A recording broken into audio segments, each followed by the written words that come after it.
Cómo Dios sigue haciendo transformaciones acá en este lugar. Y bueno, una vez más, gracias por estar aquí. Y hoy le decía a los muchachos, realmente, si hay transformaciones en este lugar, si alguien está encontrándose con Dios cada semana, estamos dando el gol, estamos haciendo nuestro propósito cada domingo. El propósito, claro, pudiera ser llenar este lugar, pero hay un propósito más grande y es que tú puedas encontrar a Jesús, que tú puedas tener una relación con Él cada semana. Entonces estamos muy contentos por la vida de Natalie, estamos muy contentos por cada persona que se decidió bautizar. Y también, bueno, si tú estás pensando y diciendo, yo creo que es tiempo de bautizarme pronto, te animo, y yo creo que tu testimonio pudiera impactar demasiadas vidas. Entonces esto queda para la historia y esto es confesar nuestra fe públicamente, decir, he decidido seguir a Cristo. Y bueno, de aquí para adelante, como decimos en el nuevo año, nueva vida, ¿no? Y es lo mismo cuando nos bautizamos, nuevo año, un bautismo, bueno, soy una nueva criatura de ahora en adelante. Y bueno, comenzamos una nueva serie que se llama Érase una vez. Y no sé si usted ha escuchado por ahí esta historia que comienza: érase una vez ricitos de oro y los tres osos. ¿Se recuerda de esa?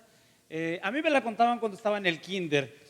Y bueno, ya no me recuerdo exactamente de qué trataba, pero después nos decía la maestra cuando terminaba: érase una vez, y ponía a una mujer hermosa y a un hombre un poco espantoso.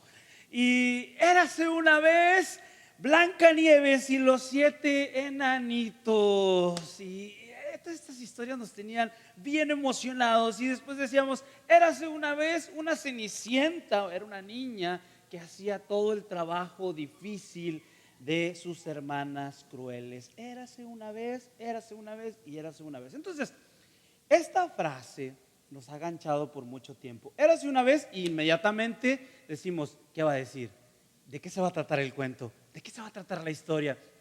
Ahora, como es una frase tan cliché y tan, no sé, tiene una capacidad de absorbernos y de captar nuestra atención, bueno, películas como estas lo han usado, bueno, para promover otro mensaje. Y todos usamos esta frase con un propósito, ¿no? Y el día de hoy usted se va a estar preguntando, bueno, ¿por qué si el érase una vez normalmente siempre está conectada a historias ficticias? El día de hoy, ¿por qué nuestra serie se llama Érase una vez? ¿Será que el pastor Oscar va a contar un cuento, una historia ficticia? No, no voy a contar una historia ficticia, voy a contar una historia que es real. Y entonces usted me va a preguntar, ¿pero por qué entonces usaron érase una vez? Si eso solamente es para cuentos, para cosas imaginarias. No, la razón es porque en esta historia no queremos que solamente seas un oyente. En esta historia queremos que te metas en la trama. En esta historia queremos que te aprendas el nombre de los personajes, así como la novela. Y dices, bueno, es que Juan de Dios, el papá de María Josefina, y tienen unos nombres hasta como con tres nombres: María Soledad y María del Refugio, y todas se llaman María. Entonces quiero que te aprendas los nombres de esta familia. Es una familia con la que vamos a estar trabajando durante 4 semanas. Y es un libro tan hermoso y es una historia verdad que sucedió como en el 8 siglos o 9 siglos antes de Cristo. Y decimos, sí, yo sé. Al pensar en esto dices, tal vez yo no me relaciono con esa historia, porque mira cuánto tiempo hace que sucedió. 8 o 9 siglos antes de Cristo. Entonces, ¿qué puede tener de similitud o qué puede tener de conexión esta historia conmigo? Bueno, quiero decirte que tiene mucho que conectar conmigo, porque esta historia trata de algo y nos trae un recordatorio. Este libro, el libro de Ruth, nos trae un recordatorio, y este es de lo que vamos a estar hablando. El libro de Ruth, érase una vez, y este libro nos trae un recordatorio que todos somos parte. Hay un efecto que se llama el efecto de la mariposa, y se dice que cualquier decisión, que cualquier movimiento suma para nuestra historia, suma en el movimiento de nuestra vida. Cualquier decisión, por muy pequeña que usted piense, tomé una decisión esta semana, no tiene sentido, ridícula, no. Las decisiones son como grietas, comienzan desde abajo y llegan y llegan y llegan, y un tiempo se abren. Entonces, hay algo que esta historia nos muestra, y es de que hay cosas que también parecen errores en la vida, pero Dios siempre usa esos errores para su propósito. Entonces, cuando vemos en su propósito, esos errores siempre van a aportar a nuestra vida. Entonces, ¿me acompañas a orar por esta nueva serie que vamos a empezar y esta nueva historia? 4 semanas. Quiero que leas en tu casa. Por ahí les vamos a estar enviando un video para que sepan de lo que trata esa historia. No me la vaya a spoilear, no me vaya cuando vaya a estar predicando, ya me la sé, ya sé lo que sigue. No, así es de que, pero le animo a que la lea y estudie sobre esta historia. Me acompaña a orar el día de hoy por esta tarde y agradecerle al Señor porque nos tiene el día de hoy aquí. Incline su rostro. Padre amado, te damos gracias, Señor, por el día de hoy tenernos acá, Padre. Tú nos has traído, Señor. Queremos que cada movimiento, Señor, por muy diminuto que parezca en nuestra vida, siempre se va acercando a tu voluntad. Pero también sabemos que cada movimiento, Señor, diminuto, Padre, que tomamos sin tu guianza, Señor, también nos afecta en cuanto a la historia que tú estás escribiendo en nuestras vidas, Señor. Te pido que nos ayudes a ser sensibles esta semana y que este estudio el día de hoy nos haga poder, Señor, no tener en poco, Señor, lo que las decisiones, lo que nuestras opciones, Señor, son para nuestra vida. Sabemos que cada camino, Señor, que tú pones en nuestra vida tiene un destino y el destino es estar una eternidad, Padre, contigo. Te damos gracias en el nombre de Jesús. Háblanos el día de hoy, habla a través de tu palabra. Úsame, Señor, que no sea yo hablando, sino sea tu palabra, como hasta el día de hoy lo has hecho. Te damos gracias en el nombre de Jesús. Amén. Si puede comenzar a buscar el libro de Ruth en su Biblia o en su teléfono, vaya buscándolo. Ahora, si lo va a buscar en su Biblia, es un libro un poco escondido porque son solamente 4 hojitas. Si no tiene su Biblia, puede poner los ojos aquí en la pantalla. Y quiero comenzar leyendo este verso y quiero que le ponga mucha atención porque esto habla de la historia. Entonces voy a tratar de ir rápido para poder llegar al punto y al clímax de la enseñanza. Entonces dice en Ruth capítulo 1 verso 1, dice así: en el nombre del Padre, del Hijo y del Espíritu Santo. Dice: en los días en que los jueces gobernaban Israel, dice, un hambre severa azotó la tierra. Por eso un hombre de Belén, de Judá, dejó su casa y se fue a vivir a la tierra de Moab junto con su esposa. O sea, emigró este señor. Algo tiene de parecido con todos nosotros. Este hombre y sus 2 hijos salieron. El hombre se llamaba Elimelech y el nombre de su esposa era Noemí. Guárdese sus 2 nombres, Elimelech y Noemí. Estos son los primeros protagonistas. Sus 2 hijos se llamaban Malón, no creo que le quiera poner así a su hijo, y Kelión. Yo leí la traducción del nombre Kelión en inglés y se escribía chillón. Y yo dije, chillón, este niño debe haber sido muy llorón. Pero no, es Kelión en vez de chilión o chillón, es Kelión. Entonces estas personas eran efreteos, dice, se supone que eran de la tribu de Benjamín, una de las tribus escogidas por Dios, en la tierra de Judá. Así que cuando llegaron a Moab se establecieron ahí. Usted se está preguntando, ¿dónde queda Moab y dónde queda Belén? No le entiendo nada, tranquilo, ahorita lo vamos a entender. Tiempo después, mire lo que viene acá, murió Elimelech y Noemí quedó sola con sus 2 hijos. ¿Dónde? Cuando ya habían emigrado. Ellos se casaron con mujeres moabitas. Uno se casó con una mujer llamada Orfa y el otro con una mujer llamada Ruth. Dice, pero unos 10 años después murieron tanto Malón como Kelión. Entonces Noemí, la mamá de ellos, y ahora sus 2 esposas quedaron viudas y sin esposo. Este libro comienza así, de una, hablando de sangre. Se murieron, se movieron por una hambruna. Entonces como que empieza un poco difícil, pero déjeme contarle lo que estaba sucediendo aquí en este momento en el pueblo de Israel. Bueno, lo que estaba pasando, no sé si ustedes se recuerdan cuando Dios saca al pueblo de la esclavitud de Egipto. Y entonces todos hemos visto la película donde va Moisés y llegan al punto donde el ejército de los egipcios viene detrás de ellos. Moisés abre el mar, los judíos pasan y después de ahí el punto era llegar a la tierra prometida. Entonces iban rumbo a la tierra prometida. Una vez que llegan, se establecen, Dios les dice, tomen esa tierra y hasta ahí iba todo bien. Pero cuando llegaron a la tierra prometida, miren lo que se encontraron con un desafío. Era que la tierra prometida todavía tenía gente. Señor, ¿todavía tiene gente? Claro. Es que tenía el desafío que ustedes tienen que conquistarla y tienen que decirle a esa gente que por favor erradique. Ellos ya saben, ellos lo van a entender. Yo ya el Señor ya había preparado todo. Pero ¿sabe qué empezaron a hacer los judíos? ¿Sabe qué empezó a hacer el pueblo de Israel? Dijeron, no, tenemos una idea mejor. ¿Y cuál era la idea mejor? Dijeron, ¿por qué no los convertimos en nuestros esclavos? Salvajes, venían saliendo de la esclavitud y estaban pensando en volver a otra persona esclavos. ¿Por qué no lo hacemos nuestros trabajadores? Y así mucho mejor. Mira, trabajamos menos, venimos bien cansados de trabajar y asunto arreglado. Esta idea, y aquí yo digo, cuando uno le quiere ayudar a Dios, no sale caro el chiste. Entonces el pueblo de Israel dice, no, déjalos, oye, están bien fuertes, mejor pongámoslos a trabajar. Entonces los ponen a trabajar en vez de evacuarlos. Ahora, ¿qué es lo que pasa? Que esta gente se empieza a hacer más fuerte que ellos, más fuerte, al punto que llegaron a gobernarlos, empezaron a tener más poder sobre ellos. Y si tenían que conquistar la tierra, créanme lo que no pudieron conquistarla. ¿Por qué? Porque estas personas eran los que trabajaban y ahora sí que los judíos eran los más relajados. Entonces no pudieron conquistar al 100% la tierra, se empezaron a frustrar. Dios les había dicho, si me obedeces en esa tierra, yo te voy a bendecir. Si no me obedeces, les dice, bueno, te van a quitar el buey, a la esposa de tu hijo se la van a llevar cuando la tenga prometida. Y les dice un montón de cosas que les iban a suceder una vez que llegaran a la tierra prometida si se olvidaban de él. Bueno, entonces, ¿qué es lo que pasa? El pueblo de Israel se olvida de él y Dios empieza a dejar de bendecirlos. Cuando Dios empieza a dejar de bendecirlos, sucede lo que sucede aquí con Elimelech. Entonces sucede la gran hambruna y Elimelech dice, ¿sabes qué? Vámonos de aquí.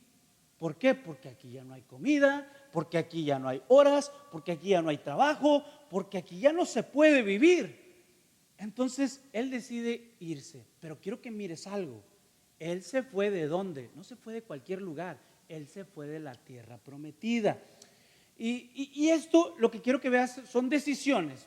Y Dios los había llevado con mano poderosa a ese lugar. Y yo creo que tú y yo, muchos de nosotros, yo puedo decir, en mi caso, yo he visto cómo Dios me ha traído a Detroit.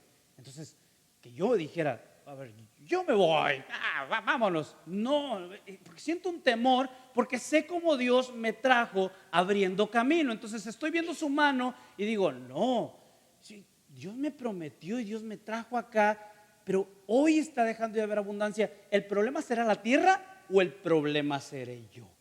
Entonces esto fue lo que el pueblo de Israel dijeron, no, aquí esta tierra ya no da. Y en lugar de ponerse a cuentas otra vez con Dios, ¿sabes qué fue lo que hicieron? Empezaron a emigrar. Entonces esto le molestó mucho a Dios. ¿Por qué? Porque imagínate, Dios había preparado esa tierra y que era más fácil venir y pedirle perdón, Señor, ¿sabes qué? Nos desenfocamos, la regamos, Padre, vuelve a bendecir esta tierra, vuelve a bendecir nuestros hijos. Pero ¿sabes qué empezaron a hacer ellos? Se fueron. Y esto es algo que nosotros tenemos como tentación, y es hacer nuestro propio guión. Para eso somos expertos. Somos expertos en improvisar en las historias. Somos expertos en no aprendernos el libreto. Somos expertos en querer improvisar. Y entonces esta es nuestra tentación, porque cuando las cosas se empiezan a poner difícil, ¿sabes qué empezamos a hacer? Empezamos mejor a saltar del bote, en lugar de reparar nuestros propios problemas. En lugar de tener una conversación en el trabajo, por ejemplo, Dios te ha prometido un trabajo, ya llegaste ahí, pero se puso difícil en ese trabajo, hubo complicaciones, y ¿sabes qué dices? No, yo ya no vengo. Y renuncias al trabajo, pero se te olvida que ese trabajo fue por el que oraste demasiado, incluso ayunaste, pero ¿sabes qué? Pero hoy se puso difícil y dices, yo no los voy a estar aguantando, ahí se ven. Y entonces nos vamos y abandonamos aquello por lo que tanto le habíamos pedido al Señor. Ojo, a todos nos pasa, es una tentación. No te voy a decir que estás mal, yo me equivoqué un montón de veces yéndome del lugar de donde Dios me quería tener y me iba, y después me traía de regreso. Entonces, esta es una tentación que nosotros tenemos porque preferimos irnos de donde Dios nos ha plantado en lugar de enfrentar nuestro camino. Y esto le pasó a Elimelech. Y sabes, pero algo que Elimelech no calculó es que en ese momento se estaba yendo y estaba poniendo a su familia en un lugar donde, en este lugar en Moab, no creían en Dios como ellos creían. No tenían los principios que los judíos tenían. Entonces él se mueve a Moab, y en Moab no había iglesias, en Moab no había una comunidad para crecer juntos. ¿Y sabes qué pasó? Sus hijos pequeños empezaron a olvidar de los principios de Dios. Entonces ellos crecen, bueno, y cuando crecen se casan con mujeres moabitas. Lo que Elimelech no calculó era que la decisión que había tomado lo llevaba no solamente a la muerte espiritual primero de sus hijos, de su familia, sino que también los iba a llevar a la muerte física. Y vemos, como decía en la escritura, después de unos años Elimelech llega a Moab, no dura mucho y muere. 10 años después, no duran mucho sus hijos y se mueren. Y decimos, wow, ¿qué?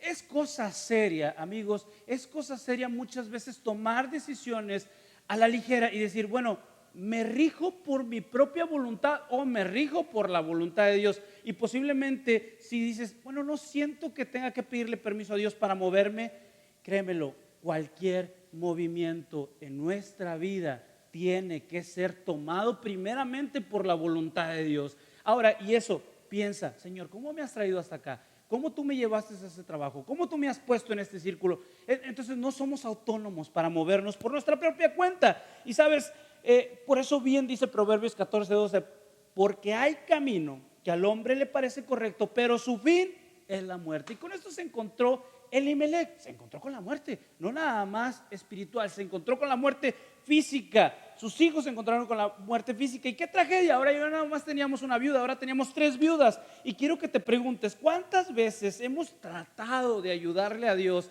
y nos metemos en un tremendo lío? ¿Cuántas veces le empezamos a querer ayudar a Dios y empezamos a tomar decisiones y nos terminamos metiendo en un tremendo lío?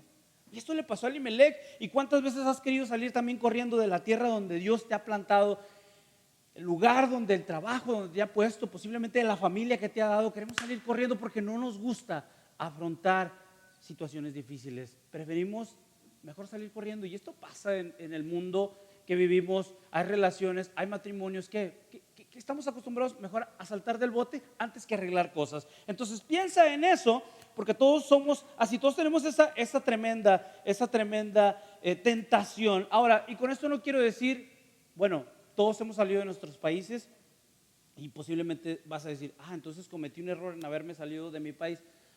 No es eso. Lo que quiero decir es que veas cómo Dios te ha traído de tu país, te ha establecido en un lugar y después nosotros digamos, no, ¿sabes qué? Aquí no hay porvenir, y entonces empecemos a ver el proceso que Dios está haciendo como una calamidad. Entonces analiza en eso y que no te vaya a pasar esa tentación. Entonces la historia continúa y ahora tenemos 3 viudas. Y sabes, poco a poco a Noemí, la mamá de los hijos fallecidos ahora, le empieza a caer el 20 y dice, ¿sabes qué? La regué, la regamos yo y Elimelech, porque nunca debimos de habernos venido o salido de la tierra que Dios nos había puesto, del lugar donde Dios nos había plantado. Nunca debimos de haberlo hecho, porque cuando lo hicimos, ahora no solo perdí a mi esposo, sino ahora perdí a mis 2 hijos. Y entonces ella entra en un punto donde dice, yo ya no quiero perder nada más, yo ya no quiero perder a ninguna persona en mi vida. Y entonces le llega un rumor y se entera de que el Señor había empezado a bendecir su pueblo, o sea, donde Él había plantado. Y ella dice, ¿será que tengo que volver? Bueno, y ahora aquí ya no tengo nada que me detenga. Yo creo que me voy. Pero sabes, en ese momento a Noemí lo que empezó a pensar ella es, ¿y si vuelvo, qué van a decir? ¿Que volví derrotada? ¿Que volví con las manos vacías? No, estaba dispuesta a volver, pero en ese momento le pasaban tantos pensamientos por la cabeza. Y este es mi punto número 2, que es que nunca es tarde para volver al guión de Dios. Y dice el versículo 6, dice, estando en Moab, Noemí se entera que el Señor había bendecido a su pueblo y que en Judá vuelve a haber buenas cosechas. Entonces para Noemí eso fue una confirmación de salir de Moab con sus nueras, y le dice a sus nueras, vámonos a Belén otra vez. Pero sabes, cuando intentas volver, pero al volver a las líneas del guión, no siempre todo es fácil. Cuando decimos, ¿sabes qué? Sí voy a volver. En ese momento viene la incertidumbre, en ese momento viene la vergüenza, en ese momento viene un montón de pensamientos. Y sabes, ella se anima y dice, sí, vámonos muchachas. Y después a medio camino las para y le dice, no, ¿saben qué? No, quédense. quédense, mejor, porque voy a llegar y me van a ver derrotada. Y entonces ella comienza con todas estas excusas y se encuentra con que sus nueras, yo quisiera que todos podamos, o todas las mujeres aquí puedan tener esa relación con sus suegras. Noemí le dice a sus nueras, ¿saben qué, muchachas? Quédense acá, mejor no vayan conmigo. Y ellas se agarran a llorar y le dicen, ¿pero por qué? Queremos ir contigo. Y ella les dice, no, ¿saben qué? Y empieza a ver lo más peor de su vida. Y le dice, aunque yo me pudiera volver a casar y pudiera volver a tener hijos, ¿de qué les sirve seguirme? Si yo no tengo nada que ofrecerles. Entonces una de sus nueras dice, ¿sabes qué? Tienes razón, sí es cierto, ¿no? Mejor y nos vamos. Y ella Orfa decide regresar con su familia.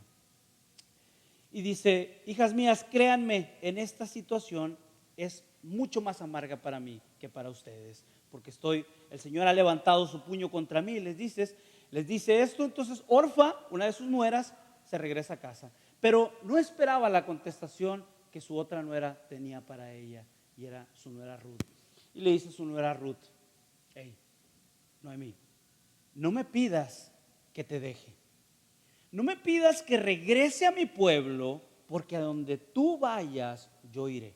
Donde quiera que tú vivas, yo viviré. Tu pueblo va a ser mi pueblo y tu Dios va a ser mi Dios. Donde tú mueras, ahí yo moriré, ahí me enterrarán. Que el Señor me castigue si permito que algo nos separe.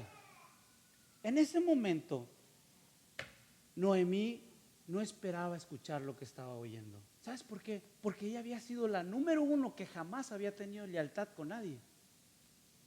Porque si Dios les había dado una tierra, les había dado una familia, les había dado posesiones, pero en el momento que sintieron que Dios no les cumplió como querían, patas para que las queremos.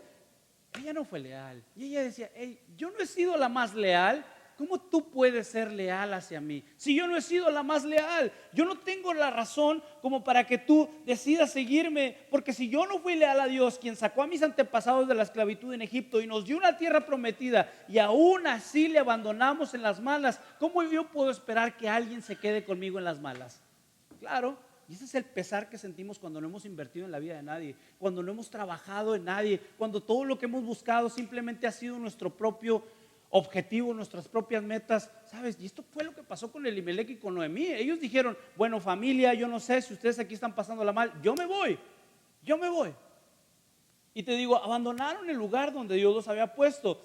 Y ella se preguntaba, ¿cómo esta chica puede ser leal a mí? Y yo no sé si te ha pasado que hemos recibido las lecciones más fuertes de la vida de personas que no son creyentes. Noemí no era creyente. Noemí ni sabía ni conocía a Dios. Ella había crecido en un pueblo totalmente alejado de la fe. Y no sé si te ha pasado que a veces como cristianos, gente que no es creyente, gente que no conoce a Dios, nos da las lecciones de compasión más grandes. Yo recuerdo un día, yo me quedé ponchado en la carretera y llegó una persona, me levantó, me ayudó a cambiar la llanta. El hombre estaba fumando y fumando y fumando, pero se portó mejor que cualquier otra persona. Ese hombre, si no hubiera tenido vicios, yo hubiera jurado que era una persona creyente por sus acciones. Y no sé si te ha pasado que a veces que personas que no conocen a Dios nos dan esa lección tan grande. Entonces esto es un desafío de decir, oye, ¿cómo estoy siendo yo en mi núcleo? ¿Cómo estoy siendo yo en mi trabajo? ¿Estoy mostrando lealtad? ¿Estoy mostrando lealtad en mi familia? ¿O soy de las personas que, sabes, corro cuando se pone duro? Corro cuando las cosas se ponen incómodas, mejor me voy. En vez de aclarar, en vez de solucionar, decido irme. Entonces estamos fallando en nuestra lealtad. Pero sabes, Ruth le dice, vamos, la anima a continuar, a volver a casa a Noemí. Y su suegra decide avanzar, dice, bueno, vamos. Entonces cuando llegan a Belén de regreso, mira con lo que se encontraron. Cuando entraron a Belén, dice el verso, todo el pueblo se conmocionó por la causa como había llegado Noemí. Imagínate cómo pudo haber llegado delgada, muy ojerosa, los ojos hinchados de tanto llorar posiblemente. Y dijeron, no, ¿es Noemí? ¡Wow! ¿Pero qué te pasó, Noemí? Ya, por eso no quería venir la señora, imagínense. Entonces le dice, ¿pero qué te pasó, Noemí? Y los muchachos, ¿y cómo le explicas a todo el mundo que has perdido todo? ¿Y cómo le dices a todos que vienes sin nada? Y este era el temor que ella tenía. ¿Cómo le digo a todos? ¿Cómo le explico a todos que el Señor ha levantado su mano sobre mí, que la decisión que tomé, sí, claro, me equivoqué. ¿Cómo se los explico? Y este es el punto donde Noemí llega y dice, ¿sabes qué? No me llamo Noemí, yo me llamo Mara, que Mara significa amargura. Y le dicen, ¿cómo? Sí, no me llame Noemí, llámenme Mara, porque el Señor me ha dejado sin nada, porque el Señor me ha castigado. Pero sabes, quiero que pienses en esto, el Señor nunca nos está esperando con los brazos para ponernos en la esquina de los castigados. Lo que Noemí no sabía era que Dios había estado preparando su regreso. Y dices, no, pero ella pensó que cuando iba a llegar, sí, claro, ella llegó y no tenía cara de volver, y no tenía cara de decir, voy de regreso, pero me he equivocado tanto. Pero ¿sabes qué? La Biblia está llena de hijos pródigos. La Biblia está llena de personas que nos hemos ido y hemos regresado, y que cuando regresamos, la semana pasada veíamos cómo nos dice Dios y nos llama y nos dice, si me dejaras tan solo cuidarte como una gallina cuida a sus polluelos. Y decimos, ok, ¿cómo una gallina cuida a sus polluelos? Con pasión, amigos, con celo. No permite que nada toque a sus hijos. Y esta es la misma pasión como el Señor quiere cuidar de nosotros. Y quiero que pienses en esto cuando decidimos volver.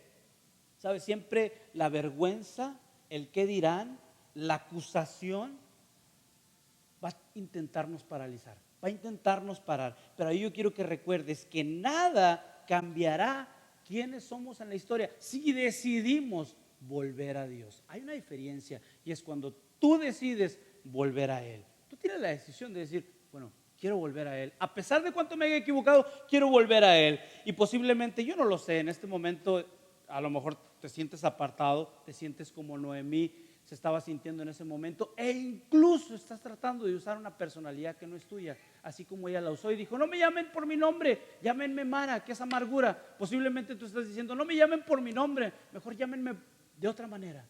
Pero sabes, cuando volvemos a Dios en humildad y reconociendo que nos equivocamos, no solamente nos recuerda nuestro verdadero nombre, sino Él también nos muestra que tenemos un lugar junto a Él.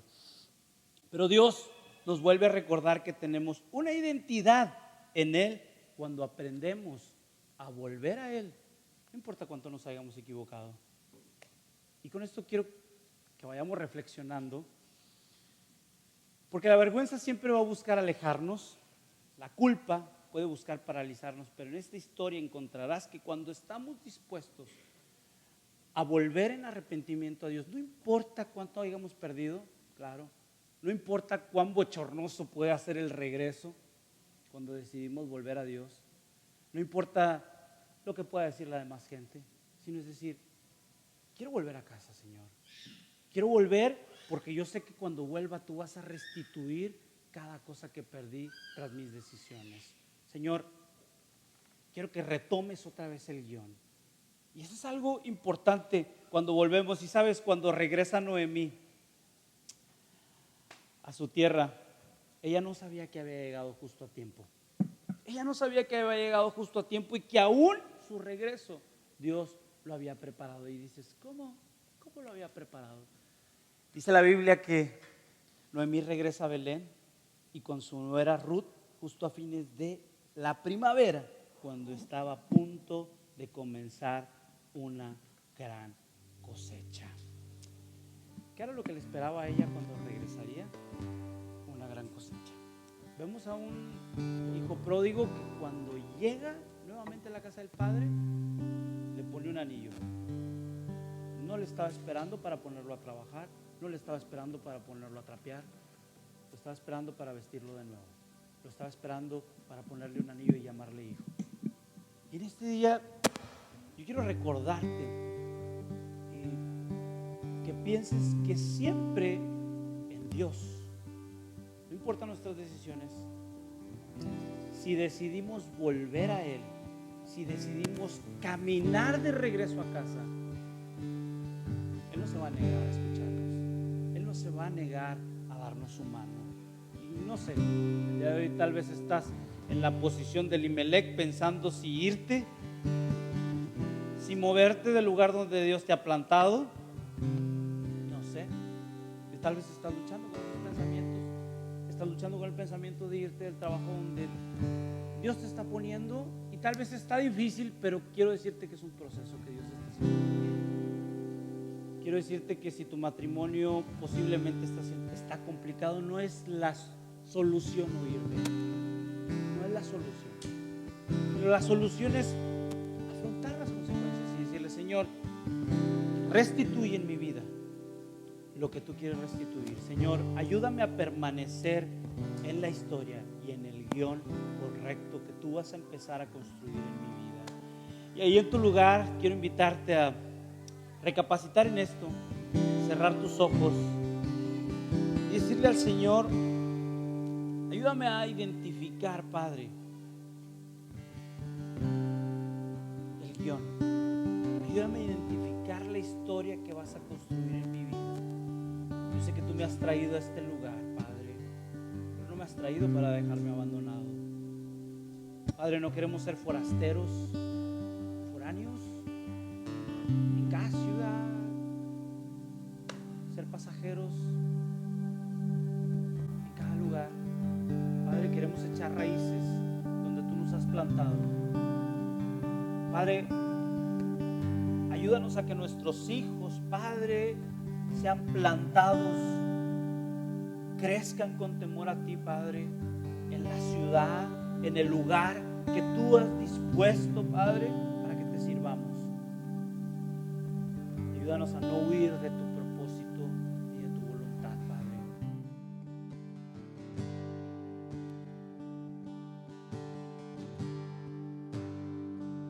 Amor, tu voz